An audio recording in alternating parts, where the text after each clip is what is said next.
The modern defence, that's the line where black sets up with g6 and bishop g7 against virtually anything that white does, is an elastic and dynamic way of playing. It is suitable for the club player if you know what you're doing, and the purpose of this DVD series for Foxy Openings is to help you to develop a repertoire using the modern defence. I'm going to split this DVD series down into 3 parts. In the first DVD, I'm going to be covering 2 common and very dangerous white attacking systems. These are the pseudo-Austrian attack, where white sets up with f4, against which I'm going to be recommending the little used but very interesting move e6. And going back to d6, the second line I'm going to be examining is bishop e3, which has become, I think, the most commonly used line for white against the modern defence in 2010. Basically, with bishop e3, white's intentions are very aggressive. He wants to play queen d2, take a look around, and then choose whether to try to blow black away on the king side, or just to go for simple, rapid development to try and expose black's, how can I put it, slightly retarded development. But in the modern defence, you know, hanging back with development is part of the system, really. You're kind of waiting to see what white's doing, and then you're going to react accordingly. The modern is a very reactive opening in the true hyper-modern spirit. So those are the contents of DVD 1. On DVD 2, I'll be looking at all other white systems that he can adopt using the 1 e4 move order. And there are plenty of these. White can set up with bishop e2, that's a classical system. He can set up with c3. He can set up with knight f3 and knight c3. He can set up with bishop c4. He can set up with bishop g5. In general, these systems are less used these days than the Austrian attack or bishop e3, but they are no less important. You can't play the modern defence and have very little knowledge of these other systems. So that's DVD 2. And on DVD 3, I'm going to be looking again at a very important idea where white transposes to the queen's pawn with c4 and then knight c3. We call this the Averbach system. Black has many ways to react against the Averbach system. Indeed, Mikhail Botvinnik, you know, back in the 1960s when the modern defence was in its infancy, thought that this way of playing for white was the acid test of the modern defence. Of course, you could transpose into a King's Indian here with knight f6, but I'm going to recommend that black, for the time being, stick with an independent move order and play the aggressive move e5. This is a very interesting system. For a long time, this system has been regarded as perhaps slightly dodgy because of the following line. White takes on e5, takes on d8, and then goes f4. But I'm going to try to show that this line doesn't hold too many terrors for black, and as long as you're patient and you know where to put your pieces, there could be chances later on to exploit the gaping hole on d4, or at least tie white down as a result of this weakness in his position. So that will be DVD 3. Altogether, the 3-part series will add up to a comprehensive repertoire for black in the modern defence, one which I would use, and I've played the modern defence for many years, in competitive games. Alright, well that's about it. It's time to get down to business and move straight on to DVD 1. Well, as mentioned, the first system I'm going to cover is the line where white sets up with the Austrian attack. He goes knight c3, d6 and now f4. I must admit I've played the modern for years and I still find this possibly the most intimidating system to play against. White sets up a broad 3-pawn centre and well, white can play this in 2 different ways. He can either play for a direct attack against the black king side, or he can use his centre to cramp the black game. Black has to be accurate against this particular setup. Now, black can do many things. In the old days of the modern, back in the 1960s and 70s, black was quite often setting up with the move c6. And the idea was that after knight f3, black will go bishop g4. The queen may come out to b6, and pressure will be brought to bear against d4 and b2. This doesn't have an especially good reputation these days, this particular system, but I believe it's still playable for black, certainly at club level. However, it's not the system I'm going to recommend. When c6 became slightly unfashionable, black was often setting up with knight c6. Again, the idea of this move is to bombard the white centre, and in particular to put pressure on the d4 square. So that, for instance, if white played knight f3, bishop g4 immediately puts slightly unpleasant pressure on the d4 pawn. When white learned that knight f3 wasn't a particularly good continuation, he then realised that bishop e3 was a much better move, delaying knight f3 for the time being. However, the best move of all, after knight c6, is bishop b5, and it's because of this move that I can't really recommend knight c6 to you.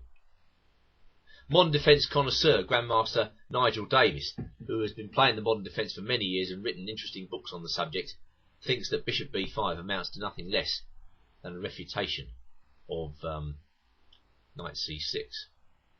From my perspective, is black's position so bad after a6, bishop takes, pawn takes, bishop e3? Well, maybe not, but Davis believes that black is unpleasantly cramped in this position. The modern interpretation, one that's recommended by Tiger Hillip Pearson in his excellent modern defence book, starts with a6. The originator of this idea was in fact one of the great original modern defence practitioners, Alexander Kotov, and Kotov used this move to blow away many opponents, 40 or 50 years ago. And the idea, of course, after knight f3 is to go b5, and then to try to gain counterplay with the help of move c5 a little later down the line. Well, once again, a6 is playable, it certainly is, but the line I'm going to recommend to you on this DVD is none of those ideas. It's in fact the move e6. Little known, little used, and might throw your opponents into confusion. So what are the points of e6? Well, firstly and foremostly, I think e6 tries to take the sting out of pawn advances in the early middle game by white. For instance, when you play the Austrian attack, you're always looking to play e5, or perhaps you're always looking to play f5. One of those moves is going to create an attack for you. So the point of e6, firstly and foremostly, is to put the brakes on the pawn advances. It looks rather passive for black to block in that bishop on c8. So what are black's intentions? Well, I think that bishop on c8 intends to go to b7.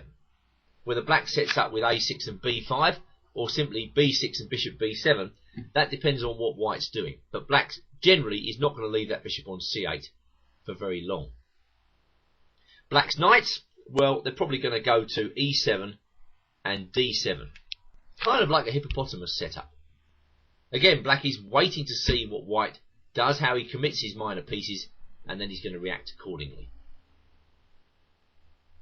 Just to show you how confusing this system can be for the average player, I'm going to start with a couple of games from, how can I put it, normal tournaments, not Grandmaster tournaments. The idea of showing you these games, and they're by no means great, is to highlight how difficult it is to just blow black away in this position, and how easily black can gain counterplay if he knows what he's doing. So the first of these games comes from the Belgian Championship, which was played in Namur in 2009. And playing white is an average player, Kurt van Wieler. He's graded about 1900. Playing black, Walter de Raymaker, and he's graded 2200. So not bad players, but not grandmasters by any stretch of the imagination. And in this game, white played knight f3. That is the most common move. And of course, now that black can't put his bishop on g4, it's probably the best move as well. For the time being, white doesn't quite know where he wants his bishops. Black, meanwhile, just plays knight e7. White goes bishop e3. And as soon as black sees a move like that, he's got to imagine that white is limbering up to castle on the queen side. The queen may come to d2, castles on the queen side, and then white gets on with the job. So this is why black immediately prepares a bit of counterplay on the queen side with a6. Now, of course, white could prevent black from playing b5 by going a4, but then casting on the queen side, of course, is a much less attractive prospect. So I imagine if white played a4, black would revert to the b6 and bishop b7 plan. Instead, in this game, white plays bishop e2, and black sees no reason not to play b5. White goes queen d2, knight d7. Bryson drops away with bishop f2. You often see this in the pseudo-Austrian attack. White has a slight problem with his dark squared bishop. So almost certainly Bryson is intending to put this bishop on h4. White has to make a fundamental decision. Where should he castle? Well, as black seems to have prepared a reception committee already on the queen side with a6 and b5, Van Wiel decides to castle on the king side. A sensible decision, but now black is getting counterplay after bishop b7. And already in this position, I imagine that the average player is starting to feel uncomfortable. Yes, white gains space when he pushes all those pawns up in the opening, but he doesn't do anything for the development of his minor pieces. And now I think perhaps Van Wiel's regretting putting that bishop on e2, because the pawn on e4 is weakened. Black is almost certainly threatening b4 in this position, and white doesn't want to play e5, I think, immediately. I mean, a move like that doesn't really make a very good impression on me in this particular position. For instance, black can go knight f5. That's one good move. Holes are appearing in white's position, and this is exactly what black wants. A premature advance of the white centre pawns. So, Van Wiel loses a tempo with bishop d3, and now black plays knight f6. Again, putting pressure on the e4 pawn. And this is an uncomfortable move for white, because not only does black threaten b4 in this position, he's also threatening knight g4, which takes away the very valuable dark square bishop from white. Anybody that plays Fianchetto systems with black will know how important this bishop is. So always look out for the opportunity in the modern to get rid of this bishop, because it makes your life a hell of a lot easier. It's much more difficult for white to give checkmate against the black king when he hasn't got a dark square bishop. So for instance, the continuation of this game with white moving forward with e5 and black going knight g4 very much satisfied the Rainmaker, because he's going to get hold of white's dark square bishop, and after that it's much easier to defend his king. You're never going to get mated. It's just a normal game of chess after that, and black will be looking to break up white's centre with the additional benefit of having a dark square bishop in his position. So white went knight d1, black castled. He can always take this bishop. White went c3, and now black went rook c8. So black is looking forward to the day when he whips off this bishop on e3 and then gains some counterplay with c5, which is absolutely thematic, because once the dark square bishop has gone, black is looking to really break down those pawns in the centre on the dark squares. So seeing nothing better, white goes h3, knight takes e3, knight takes e3, and now black goes through with c5. This is another typical modern defence move. Yes, the centre's blocked, so the bishop on g7 is not going to exert a dominant role for quite some time to come. So what white is hoping for is to keep the centre blocked and then to sort of fashion some sort of kingside attack using his knights. c5 very much frustrates those ambitions of a kingside attack, and I think black is putting far too much pressure on the centre here for white to ever entertain hopes of a winning kingside attack. But yet this is exactly what Van Wiel does. He continues to lurch forward with g4. Well, this is the type of move any modern defence player will be delighted to see. It's a complete vindication of black's elastic opening approach. Black is just waiting for a mistake like this, because far from attacking the black king, all white's doing when he plays such a move is to expose his own king. It's a very naive way of playing the position, and Van Wiel immediately regrets this move, as black reacts thematically by opening up the centre. D takes e5, f takes e5, bishop takes f3, rook takes f3, c takes d4, and hey presto, white's game has completely collapsed at a stroke. All the fault of g4. Just going back to g4, d takes e5, well, I'm afraid that the move d takes e5 didn't help. Black would just simply take on f3 in this position and play c4, and the bishop is fatally pinned to the queen. Going back once more to c5, well, of course white can do better than g4. But the fact is, black is putting quite a bit of pressure on white's centre, and the bishop on g7 will soon start to play. So following the game once more, g4, takes, takes, takes, takes, c takes, queen takes d4, and really this is now suddenly a completely hopeless position for white. This position is disintegrating, and white loses pawn after pawn. Well, there's no coming back from this, so the rest of the game doesn't really require much commentary. Black is, 3 pawns up for nothing. White doesn't really have any attack whatsoever, and now black moves in with accurate queen c1 check, king to g2, and now rook takes c2. A deflection. The queen is overloaded. The white queen, she can't simultaneously take the black rook and protect e3. So not a great game, but a good way to start our investigation, and a good example of how black can dismantle premature pawn advances by white. Well, this second game is another good example of a game between average players. It comes from the Leverkusen Championship, played in Germany in 2009, between Felix Buchkramer and Oliver Knist. The white players only graded 2000, the black player 2213. But these are the types of opponents that you're going to face in your own games. So it's useful to see games played at this level. Obviously a bit later on this DVD I'm going to be showing you Grandmaster examples, but for the time being let's examine the game Buchkramer versus Knist, where white set up with bishop e3. And now black played knight d7.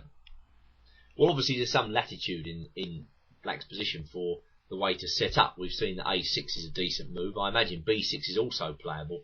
This time black plays knight d7. And white voluntarily goes a4.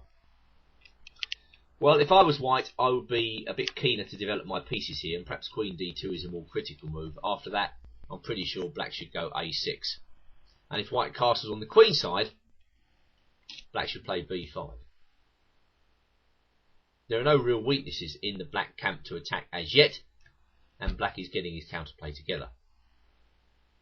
So white decides to play a4, which is a committal move all on its own, and black sets up with a6, queen d2, and now b6. Slightly slower approach, but well, white's not going to cast on the queen side anymore, so black is justified in setting up in this manner. And after bishop e2, black plays bishop b7. It is important where white puts his minor pieces in this position. For instance, here, where black is so obviously going to play bishop b7 and pressurise e4, you know, why not bishop d3?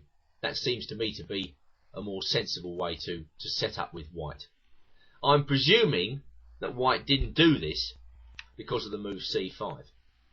And I won't say this calls white's opening into question, but it does rather highlight the fact that the bishop on d3 has blocked the d5.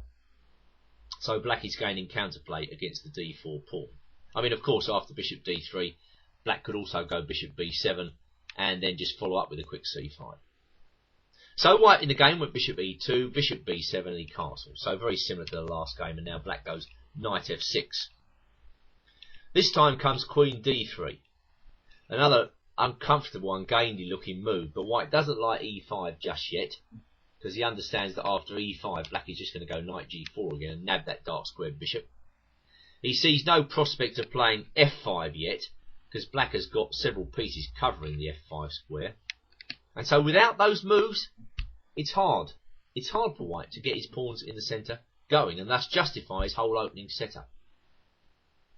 So to the game, and queen d3, well, at least that gives the bishop a retreat. In the event of knight g4, white can play bishop to d2.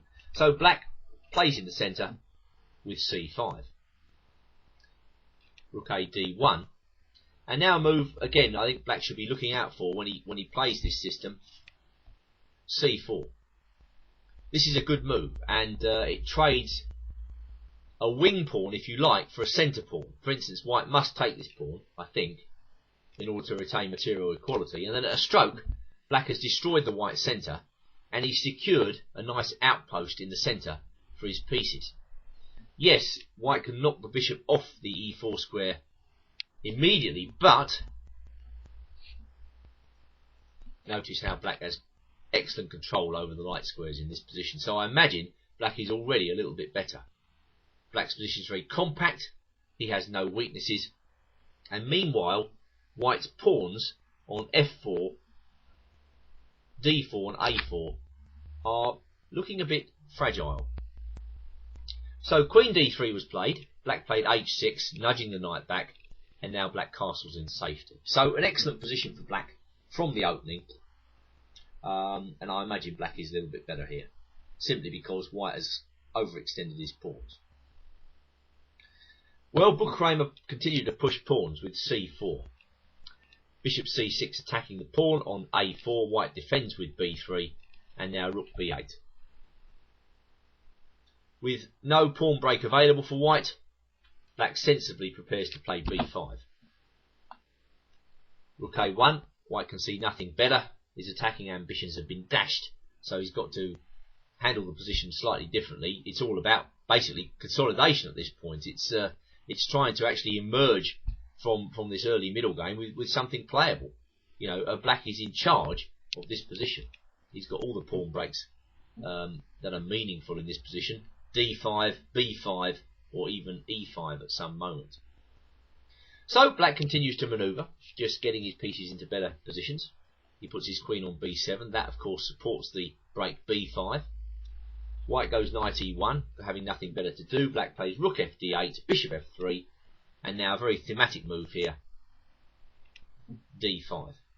The whole point of these hedgehog setups or elastic modern setups is to take advantage of overextended white pawns. So d5 is a very, very typical move in positions of this type. And the point of d5, of course, is to downgrade White's pawn structure even more. Now Black is looking at putting pressure on the White central pawn. So White plays knight c2 to try and defend. Black takes on c4, giving White hanging pawns.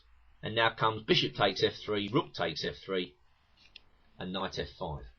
Once again, the White pawns, it should be noted, are not strengths in this position. They're weaknesses that have to be defended. So a very good way of playing by Black. Bishop f2. Usually the player with hanging pawns should be looking to advance the pawns, to dissolve them at some point, and to try and get rid of the weaknesses. When you're playing against hanging pawns, exchanges of pieces tend to favour you, and well, in this position Black's exchanged off two pairs of minor pieces. He's left White with a very bad bishop, and the White rooks look very disjointed. So all in all, White has got a very uncomfortable position here, and well, he suddenly finds that Black is raining down on the d4 pawn, and it's hard to find counterplay against the simple plan of knight takes d4. White has been outplayed, so he tries rook b2. Black snaffles the pawn on a4, very good move. Rook b4, queen d7, and now White is down to d5. Of course, this is a desperate looking move. The point of it is that when Black takes on d5, White's taking on b6, but I think really there's no coming back from d takes c4. If queen takes d7, rook takes d7, Black is a solid 2 pawns up, and when White takes on c4, rook to c8, queen e4, and now a very simple move, queen c6, and that move is completely decisive.